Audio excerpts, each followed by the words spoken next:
Welcome everyone to another insightful webinar here at Herbalists Without Borders. Today we have the pleasure of introducing you to one of our esteemed business members, Christian Parraga of CFP Acupuncture, who brings a unique perspective. We're so happy, seriously, to have you.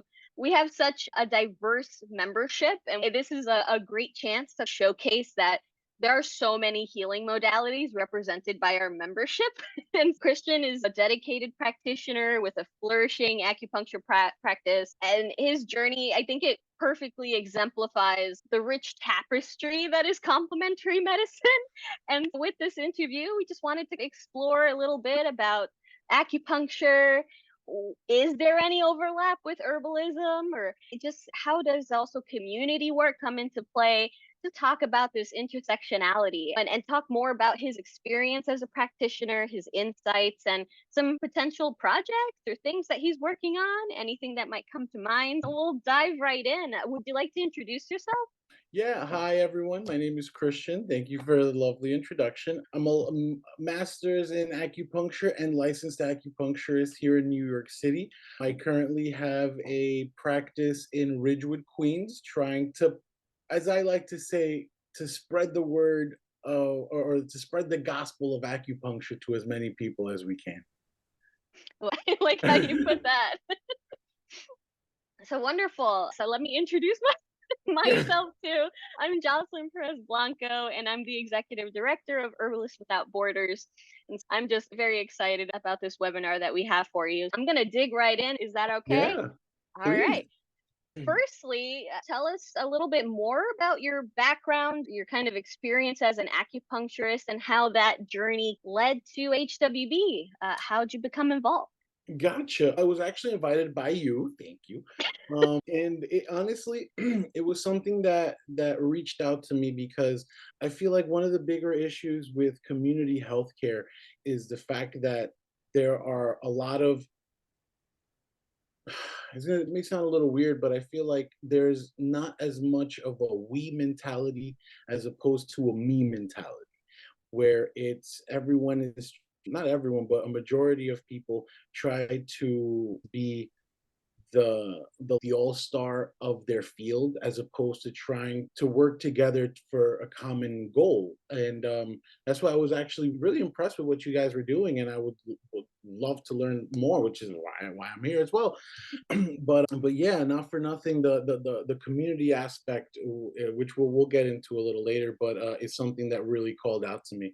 It's funny, a little background on myself, a little bit about me. I actually started off as a patient. A lot of people don't know that. I was fortunate enough to start off as a patient with my acupuncturist and mentor that I call Zen Master. That he was, yeah, that's my nickname for him. He was awesome. Besides being a great acupuncturist, he was actually a great teacher. The way that he would explain how acupuncture functions and particularly the different schools of thought, one of them being the five elements, and how there's a correlation between emotionality to actual physical conditions and how they actually interact and can not so much depend on each other, but they affect each other in very specific ways.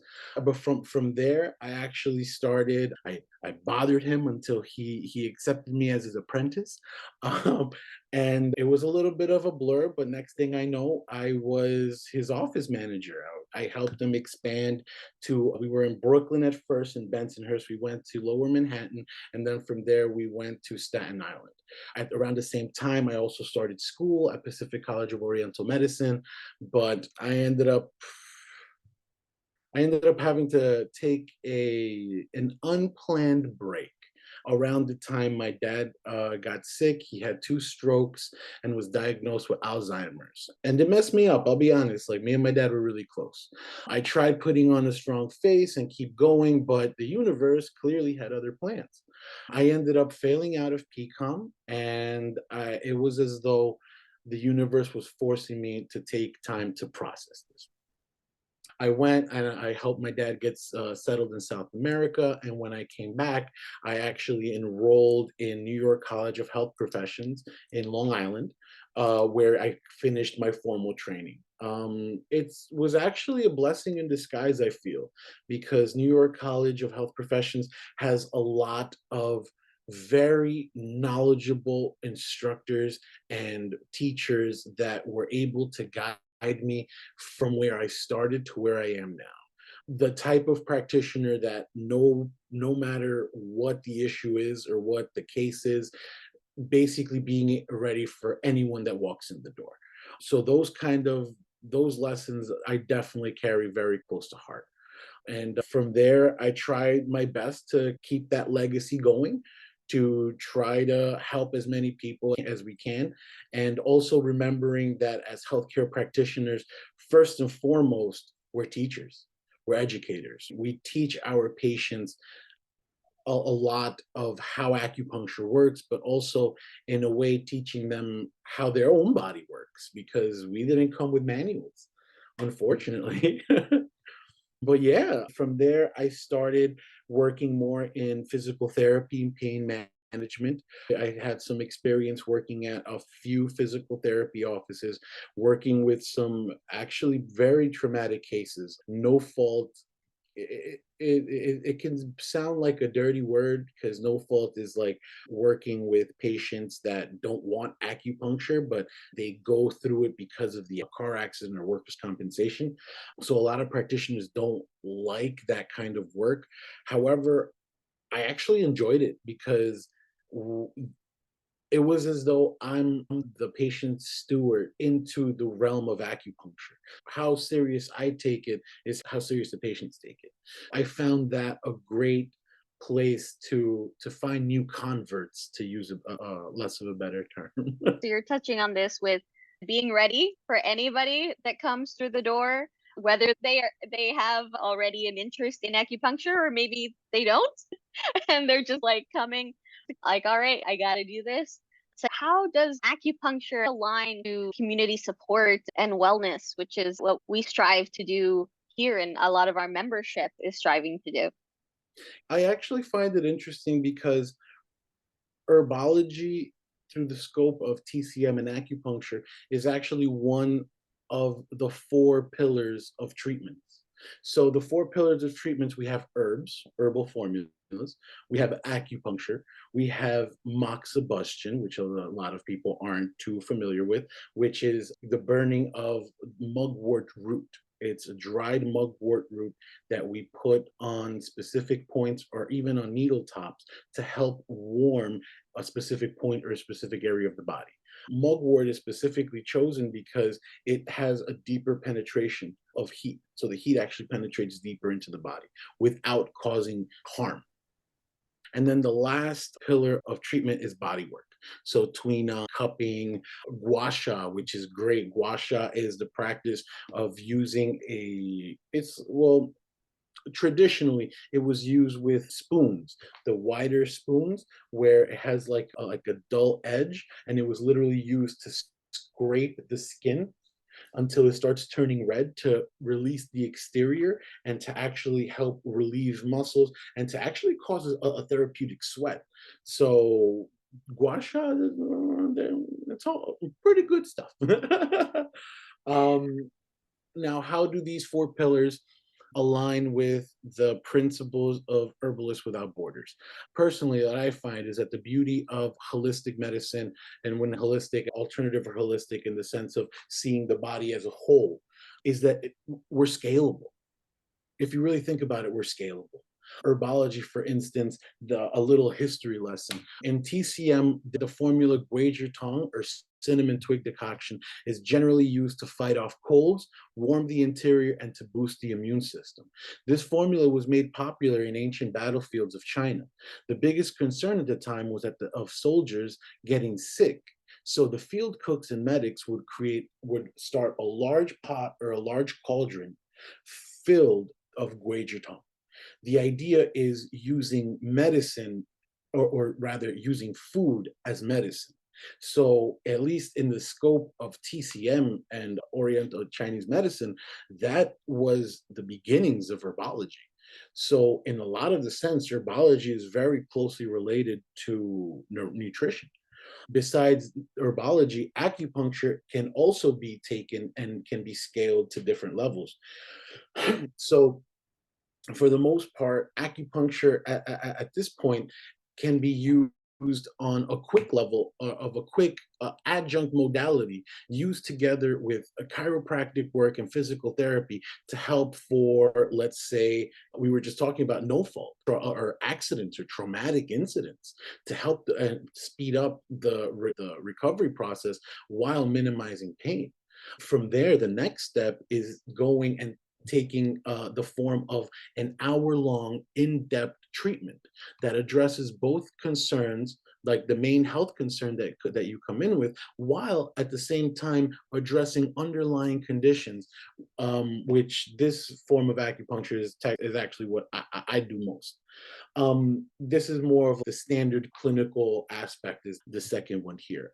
From there, now actually taking it to a bigger scale would be community style acupuncture is basically acupuncture in mass, where the idea is to provide efficient, effective, and affordable treatments. And this tends to be the format of for acupuncture clinics with sliding pay scales. So a lot of community acupuncture tends to address situations in specific communities. From there, I feel like the bigger issue really depends on getting to the right community. Lastly, the last form of acupuncture, and this is worldwide acupuncture, if you really think about it, is what's known as battlefield acupuncture. I will take a pause because I know that is a dope name.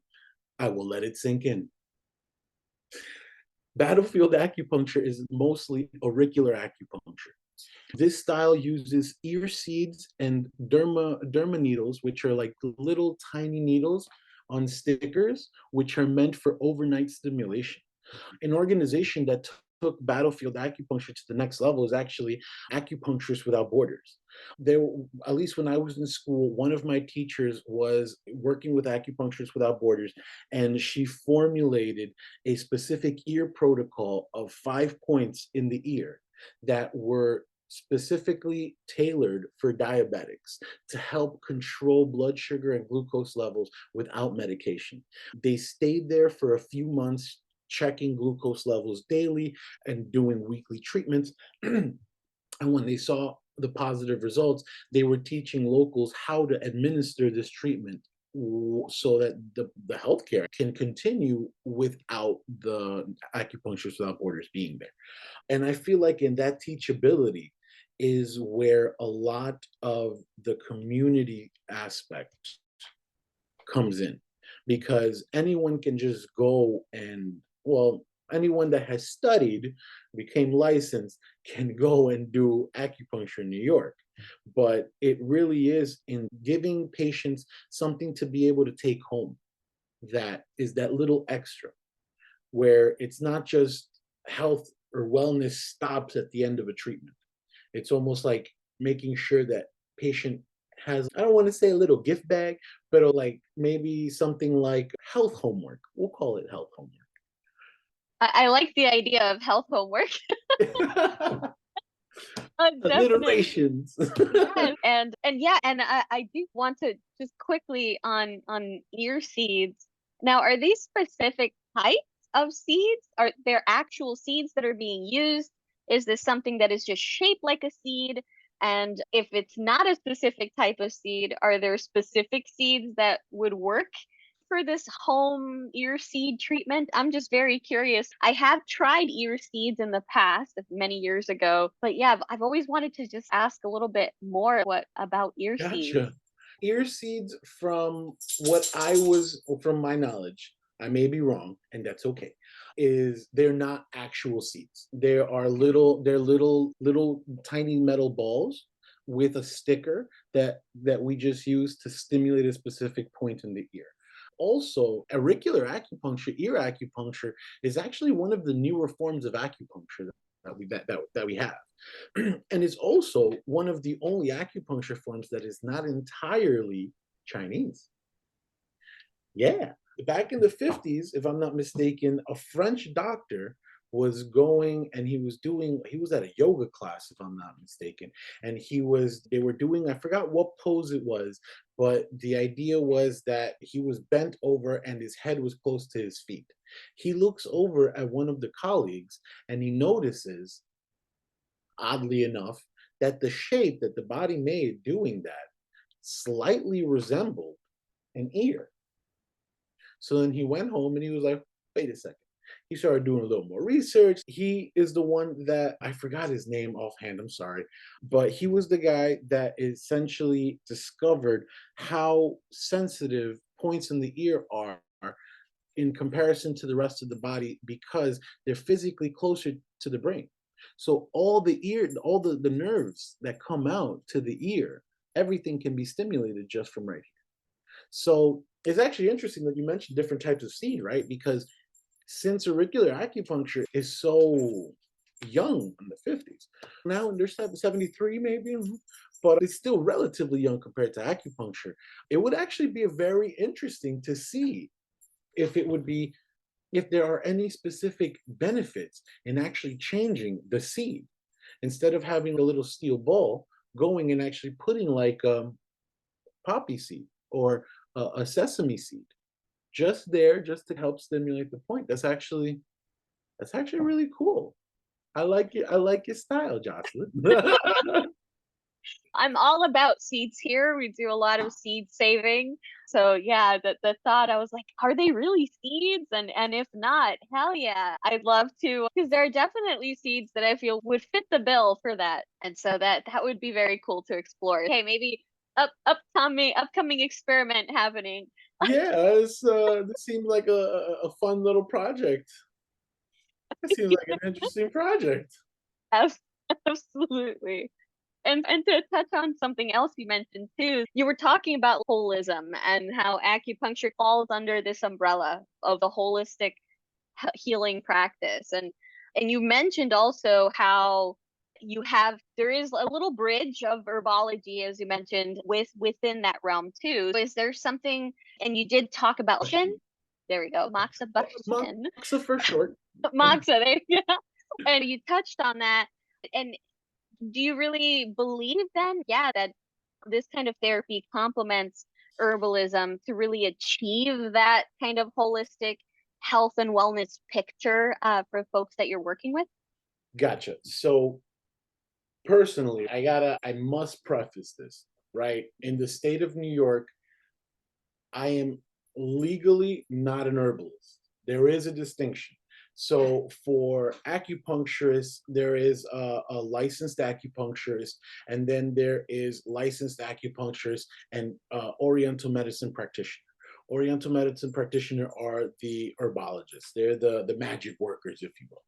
However, in the sense of herbology, how I tend to use herbology is a lot more on the aspect of nutrition because especially in clinic, it plays a huge role in clinic. A lot of the times patients tend to say that in their usual, like in the usual day to day, they're not, a lot of patients, how can I phrase this? I feel like a lot of patients are not usually aware of the effects of the food that they eat can have on their body. A good example of this, let's say, is salads.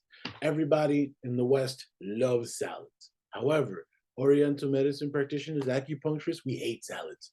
We hate, you will, if you ever find an acupuncturist telling you to go have a salad, leave. Don't go to them. It's a good barometer. Don't go to them. You walk out. Why? So in Eastern herbology and in Eastern nutrition, I'll put it this way, there is a concept of the nature of foods. Let me take a step back. A teacher of mine once very eloquently put that acupuncture and Oriental medicine sees the body through the scope of physics instead of the scope of biochemistry. Physics in the sense of we deal with we don't deal with chemical imbalances. We don't deal with differences of pH balances. No, we deal with too much, too little, hot, cold, movement, stagnation. From there, we have the five evils, which we call them, or the six evils. And then that's dryness, damp, dry, damp, interior, exterior. Is it on the inside? Is it on the outside? Is it yang related? These are the eight principles. Is it related to yang? Is it related to yin? And then ultimately, is it inside or outside? Anyway, so in that aspect, right, Eastern nutrition, seeing nutrition through the scope of physics, we'll talk a lot about the nature of food. So a salad, for instance, which tends to not be cooked, they're raw vegetables in their nature tends to be cold. So a cold food, having too much cold or introducing a lot of cold into the stomach can produce loose stool. So let's say an Asian person, I also mean South Asian, so like Indian, Bengali, you never see Asian people eating raw vegetables. They always cook their vegetables. South Asian people, for instance, will even leave a lot of their vegetables soaking overnight to help get rid of, let's say, unwanted aspects of the food or to help make the foods more digestible. So, in that aspect, herbology can play a huge role in a day-to-day life of acupuncture, because of an acupuncturist rather, because a lot it's just in the sense of knowing the effects of food on people. That's lovely. I love constitutional theory and energetics of people and plants and how you pair the plant to the person. That's been a Yeah. thread that I've been following along. Do you have any examples of any clients that you may have worked with where you approached it through this nutrition lens, pairing it with that acupuncture and seen really great results? Yes, one of my patients a while ago was an elderly patient, and her main concern was incontinence. Incontinence in the sense that, because okay, incontinence, the definition of incontinence is basically the passing or the expulsion of urine or feces unconsciously. So that situation, Moxa was great for that, because the idea at that point is that we needed to warm the interior. But at the same time, um, because again, for instance, in the sense of exterior or interior, we work a lot on the exterior. We needle, all of our needling is on the outside. Herbology or nutrition is what deals on the inside. If I were to go and keep warming the interior from the outside with Moxa without telling her, hey, the Caesar salads every day, or hey, maybe if you're gonna be vegetarian, how about we try to start cooking our vegetables more to help introduce a neutral temperature, or at least a warmer temperature, into the middle. And not for nothing, after a few visits and after a few colleagues tried and to no avail, we actually got some improvement. But at the same time, I should mention rather that it's an uphill battle. It's an uphill battle. There's a saying that for every day that you have an ailment, it usually takes 7 days to treat. So in that aspect, a lot that's where it's like, I feel again, where that's where the teacher in us comes out, where we should be educating our patients so that the healthcare, the treatment, or the benefits of our treatments don't stop after they leave the door. So again, that health homework, if you will. They have something to not have some, but in a way of inviting a patient into their own healthcare, making them or putting them in control of their healthcare, which helps, because a lot of patients tend to feel, especially when it's something that they've had for a while, patients can start feeling like they don't even have control of their own body. And this, you see this more like for older patients, but like you'll start seeing how stress, anxiety, or depression now starts emanating from the fact that these individuals feel like they're losing control of, let's say, the vehicle or their best friend that they've had since they were born. Just that losing control, or that feeling of losing control, can just, it cascades. It could be a huge cascade. In that aspect, it's cool because besides teachers, we also tend to play the role of therapists a lot of the times. But I must say, it is definitely rewarding because I can't say their name because of health HIPAA reasons and whatnot. But I remember that she got up at like the last day that I saw her, because this was before COVID. Last day I saw her, she jumped out of the bed. She was like, "Chris, you are amazing. I don't know where you've been my whole life." And I'm like, I would love to take the credit, but it's not me, it's the needles. I love that idea of, yeah, that sometimes you do feel that loss of control, and letting folks regain that control and get back in touch with themselves. And because I think it's very easy for us sometimes to get very out of touch with ourselves. Sometimes, and especially I think those that are involved in community work, I think that is something that tends to happen a lot. We saw that during COVID with first responders. Folks, like when your mind is take care of others, you definitely, that's something that's very prevalent where you forget to Yeah. take care of yourself. Yeah. Um, It's actually funny, and I said this a while ago, and I said it in jest, but if anyone is gonna love me, it should be me. I feel like a lot of people need to learn to love themselves. And in that aspect is not just, "Oh, I love you, Chris, you're great," but also taking care of yourself. A lot of people, I feel like a lot of people need that, especially now with the world the way everything is, but also considering the fact that we're going into flu season. Whether you are a COVID believer or a COVID denier, you can't deny the fact we're all going into flu season. It could be a good one or it could be a bad one, and that really depends on us. That's where it's like a lot of learning to take care of yourself as well, learning to love yourself. That's one of the harder things, especially as a practitioner too. Sometimes we get really caught up with our patients that we forget to take care of ourselves, which, stop that. yes, that's something that we definitely have to keep in mind. And following that, so yeah, with especially here at HWB, and we emphasize that like local empowerment and community service aspect of this work. Um, is there something that maybe your acupuncture practice, is there anything like with the local community particularly? Gotcha. My initial goal was, when I started my clinic, it was that I wanted to work with more of the Medicare and Medicaid kind of patients, the people that can benefit the most from acupuncture and herbology or nutrition, however you want to phrase it. But the idea was to go and to try to figure this out.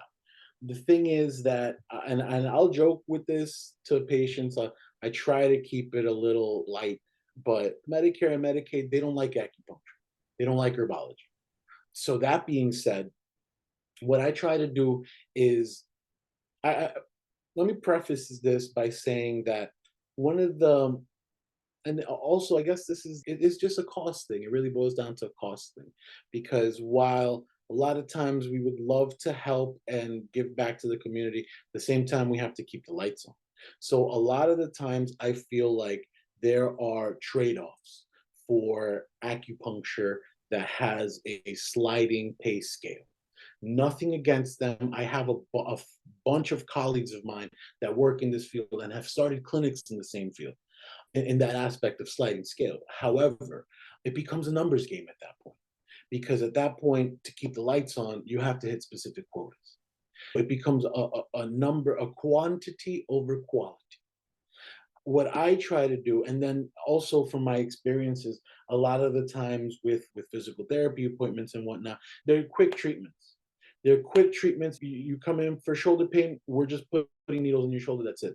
A lot of the holistic aspects of acupuncture are taken out of it.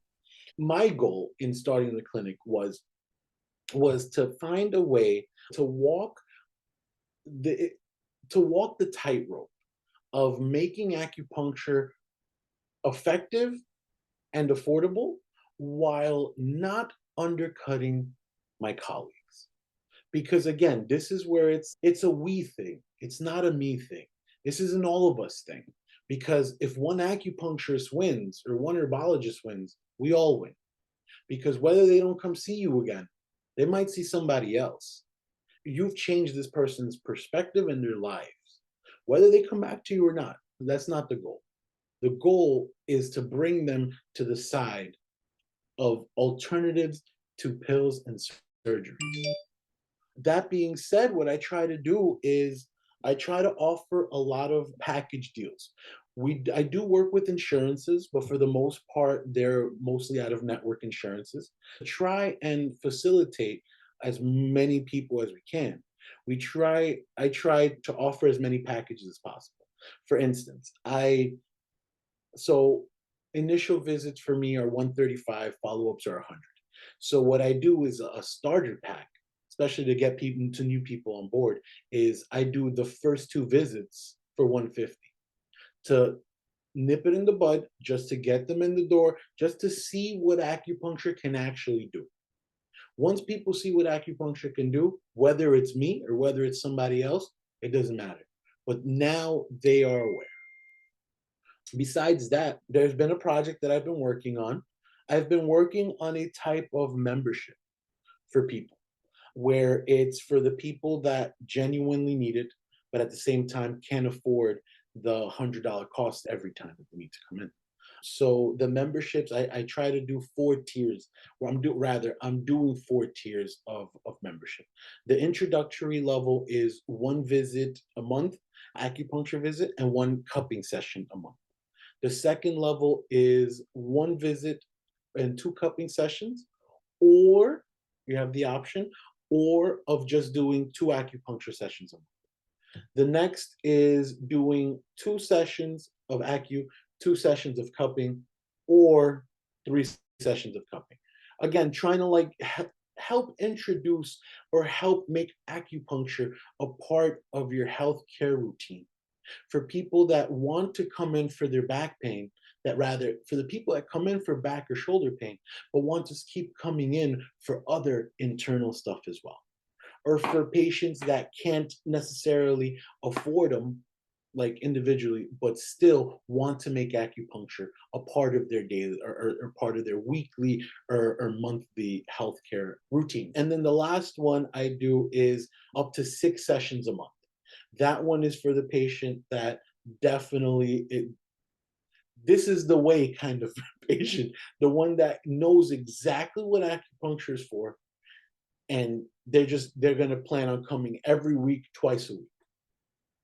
So in that aspect, I'm trying to fill the gap between that community acupuncture and boutique style acupuncture. We'll see how it goes. Definitely wish you luck with that. I like the idea of trying to, yeah, make it more accessible, but like you said, you have to keep the lights on. I think that's a very common conversation that is not very much had in very public forums, which is that common question, how much do I charge? So many people that are going into different complementary medicines, and they're and that's a question, and that's something where if this is something that you need to pay rent, you have to make Yeah. a living. Like, um but trying to balance it, I yeah, appreciate that that you're. tightrope. And not for Yes. nothing, that's where I started getting a little concerned actually, because I find out that even my regular rates, I'm undercutting colleagues. I know of patients charging 200 a visit, 220 a visit. I know of a colleague charging 350 a visit, like four and change for initial visits. I don't know if I'm doing something wrong, but I'm okay with it. Yeah, it I know that, of course, folks deserve to be paid for their time, paid for their experience, right? But yeah, I think making it more accessible, I respect that very much. And even talking about this spirit of collaboration and things like that, have you or are you thinking about maybe down the line kind of partnering with like an herbalist or like fellow community organizations in this type of venture? Is this kind of something down the line?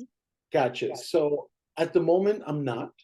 I can say this, I do have some plans in the works, but I'm not going to get too into 'em. But at the moment, I'm not. But I am definitely interested. If you know any, please let me know. You heard that, folks. Yeah, please let me Definitely. know. And my fluffy little office manager here will get back to you as soon as possible. Say hi, doggy. So yes, could you share maybe some like further insights or advice as an HWB member of someone, especially other HWB members that might be interested in incorporating acupuncture or like other complementary therapies into the work that they might be doing if they're under, let's say we have chapters, clinics, and projects that are operating under us. What kind of advice would you like to share with everyone? Sure. I must say I'm definitely a biased party, but I would definitely recommend seriously considering taking a tour or going to an open house of your local or acupuncture school. Acupuncture and herbs, they were designed to work hand in hand. They're not mutually exclusive.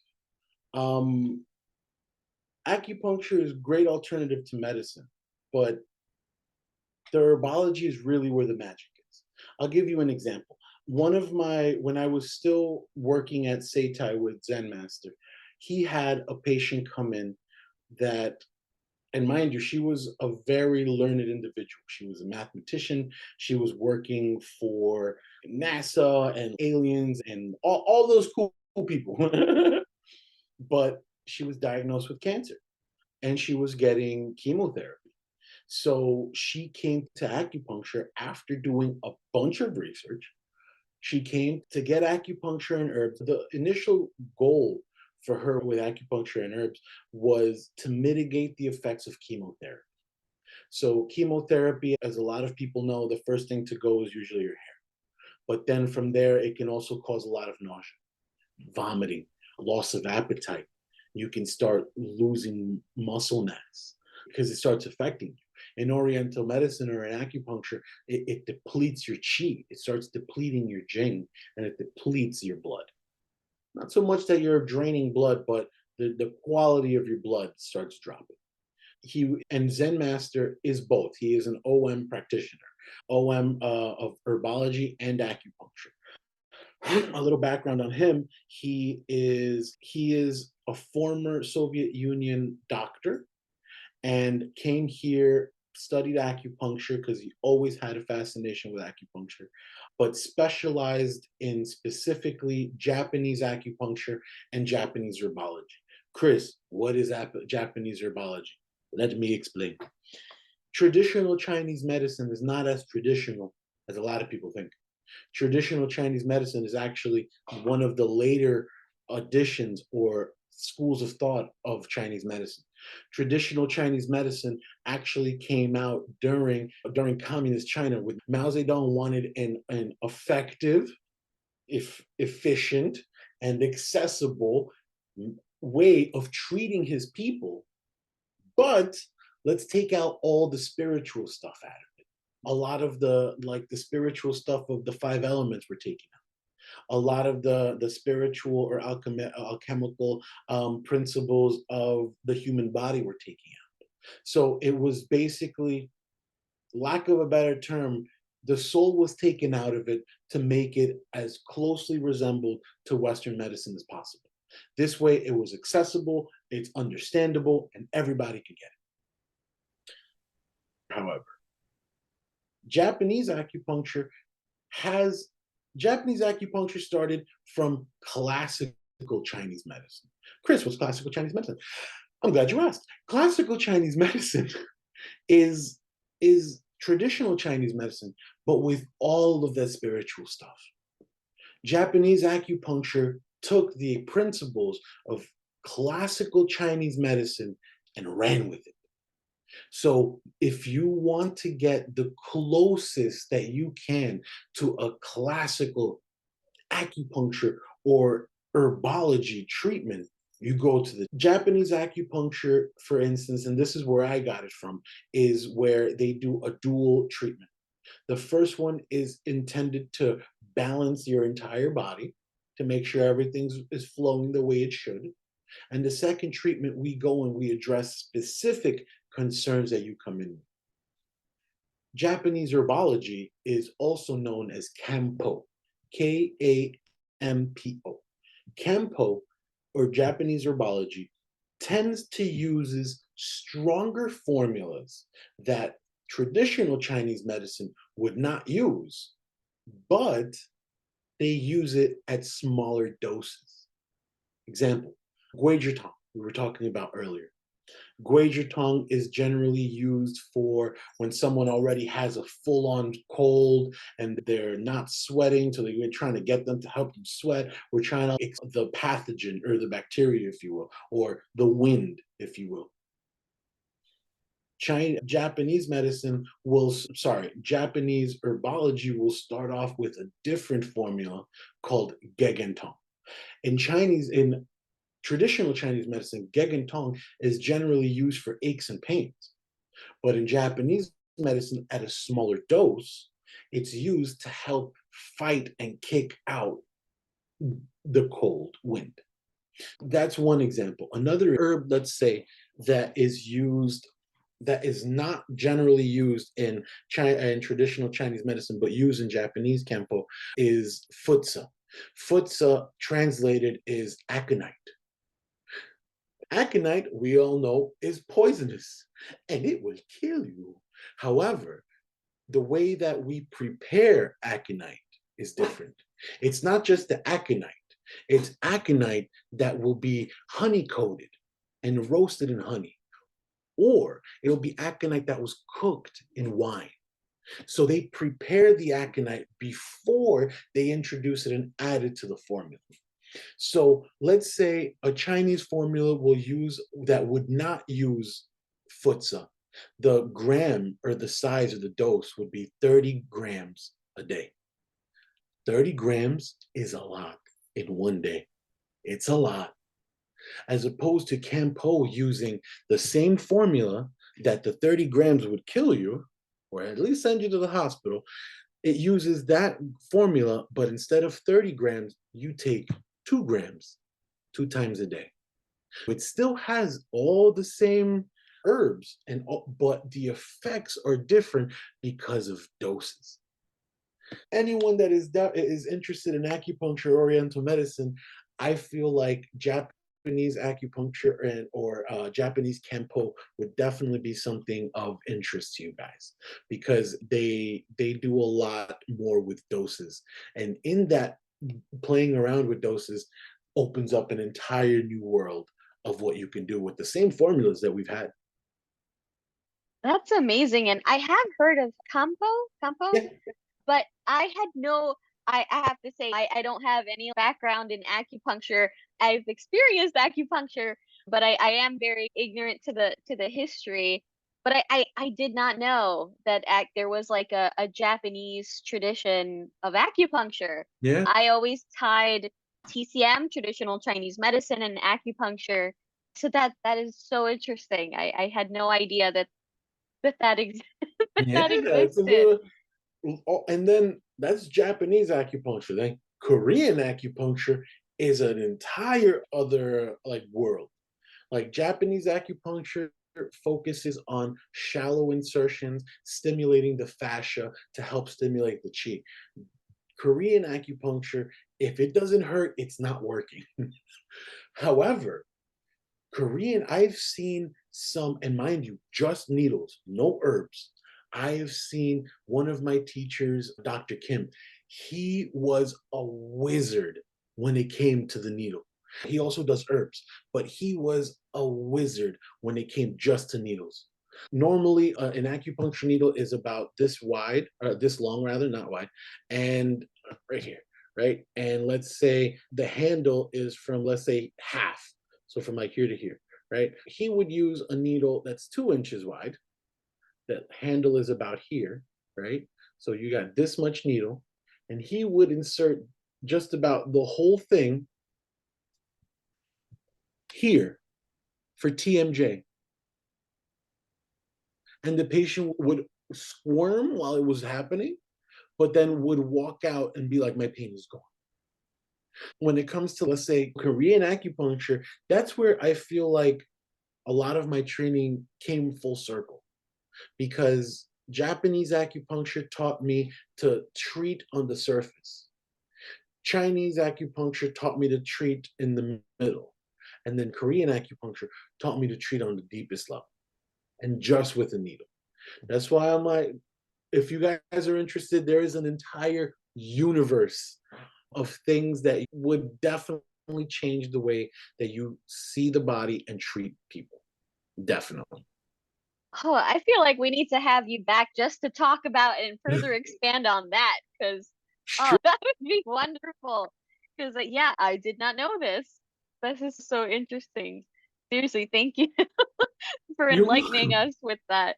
So, last question I had is, as a very well-rounded acupuncturist and now an HWB member, you've touched on so many different things and how it's important to, yes, love ourselves and ways and think of ways to still make a living but be accessible to the community. So what's your kind of vision for the future for community health, like herbalism or herbology, or achieving like holistic well-being? What do you see, whether in your practice or like overall? Touch a little bit upon that.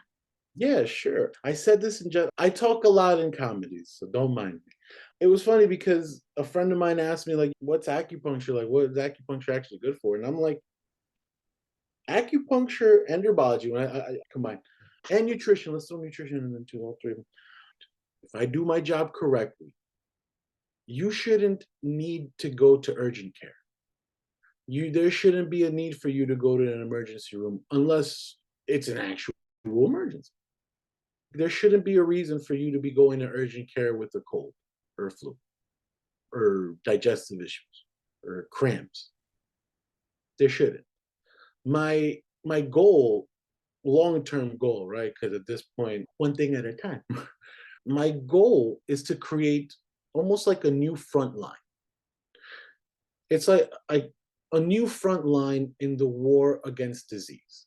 What do you mean, Chris? I'll explain.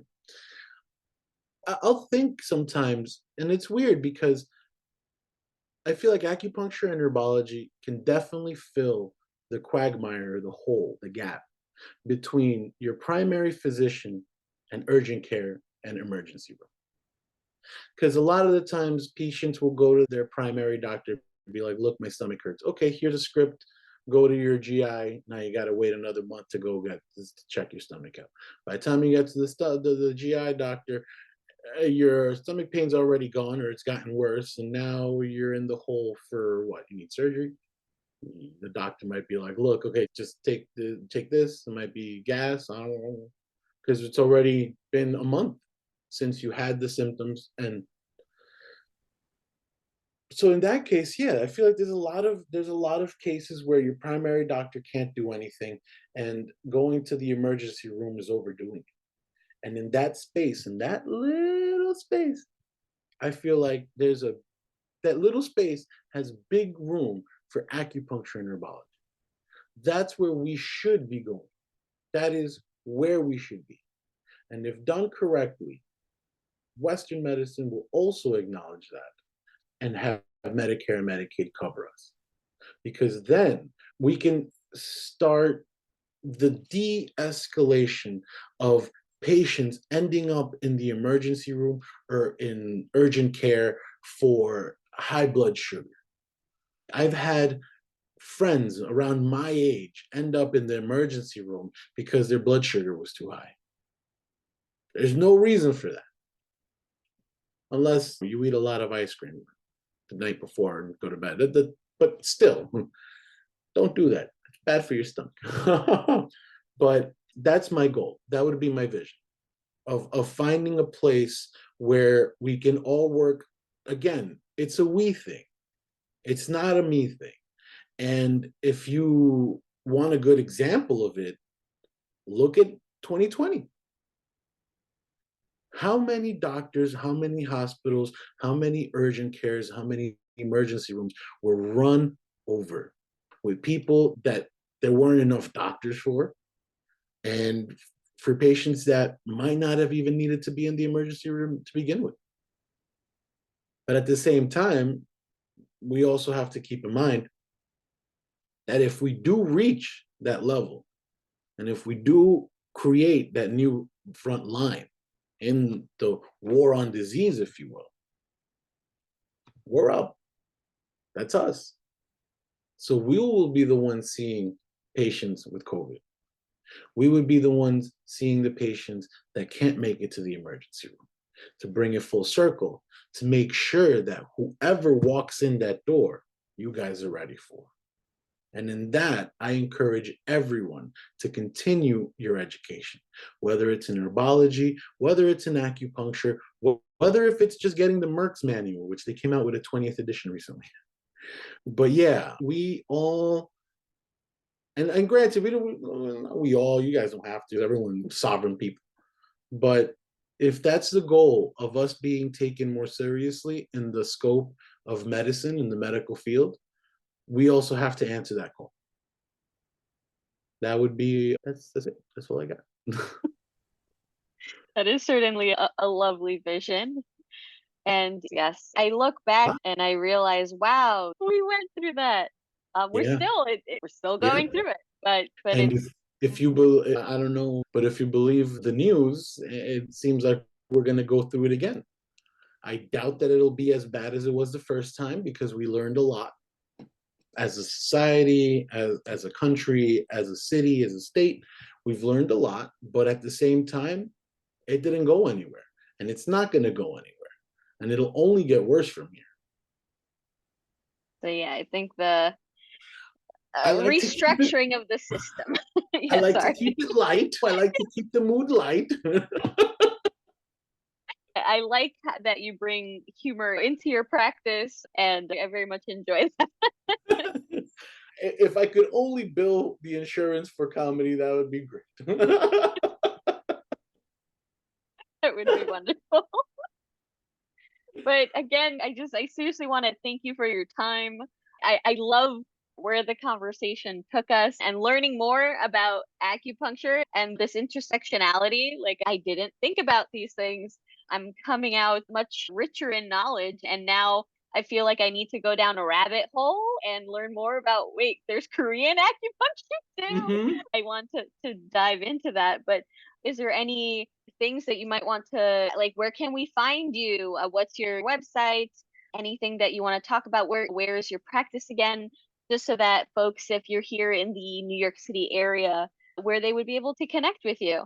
Yeah, of course. You guys can find me on my website, www.cfpacupuncture.com. I'm also on Instagram, CFP_acupuncture. The clinic, we are located in Ridgewood, Queens, 311 St. Nicholas, Suite E, Ridgewood, New York. And from there, yeah, we'd love to have you by. If you have any questions, please feel free to reach out. I try to be as accessible to as many questions as possible. Like the contact me, I actually have a form where you can submit questions. I usually tend to get back to people within the day, maybe less. So yeah, I look forward to seeing you guys as patients, but hopefully more as colleagues. We have our work cut out for us. Yes. Definitely. That, yes, that in that spirit of collaboration, which is what HWB is all about. Yes, we need an army of complementary practitioners, modalities, all the modalities represented. Absolutely. We'll get there. And we will get there. And We'll I get there. appreciate too that the we, right? It's not me, it's we. And I think that's definitely, folks, take that nugget with you. It's we. It's definitely we. So thank you so much. I seriously, again, I appreciate your time. This was amazing. This was a lot of fun and very informative. And yes, everyone, I hope that you found it informative too. And by all means, I hope you'll check out future webinar podcasts.